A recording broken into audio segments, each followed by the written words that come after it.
नमस्कार, आपण पाहता हिरकणी न्यूज। हिरकणी न्यूज प्रत्येक क्षण ताज्या घडामोडी आणि महत्त्वाच्या प्रत्येक बातमीसाठी नेहमी तत्पर। लग्न ठरताच 2 लाख, लग्नानंतर 5 लाखाची मागणी, भांडणानंतर नांदवण्यासाठी 20 लाख मागितले। 22 वर्षीय वैष्णवीने स्वतःला संपवलं। पुण्यात आणखीन एका वैष्णवीचा बळी गेल्याची घटना समोर आली आहे। लग्नाच्या 8 महिन्यातच 22 वर्षीय विवाहितेने पतीसह सासरच्या त्रासाला कंटाळून आत्महत्या केल्याची धक्कादायक घटना घडली।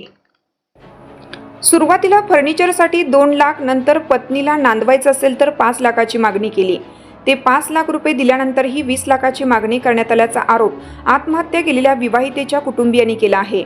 वैष्णवी लाटे असं आत्महत्या केलेल्या विवाहितेचं नाव आहे। याबाबत मिळालेली माहिती अशी की वैष्णवीचे यशवंत लाटे याच्याशी 11 मार्च 2025 रोजी लग्न ठरलं होतं। लग्न ठरल्यानंतर त्यांनी नवीन घराचं बांधकाम केलं होतं।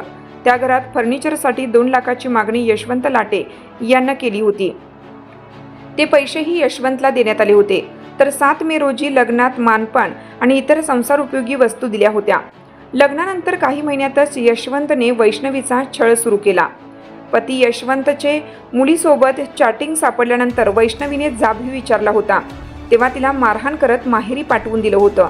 आता पुन्हा नांदवायचं असेल तर 5 लाख रुपये आणि 4 चाकी गाडी घेऊन ये असं म्हणत तिचा छळ केल्याचा आरोप माहेरच्या कुटुंबियांनी केला।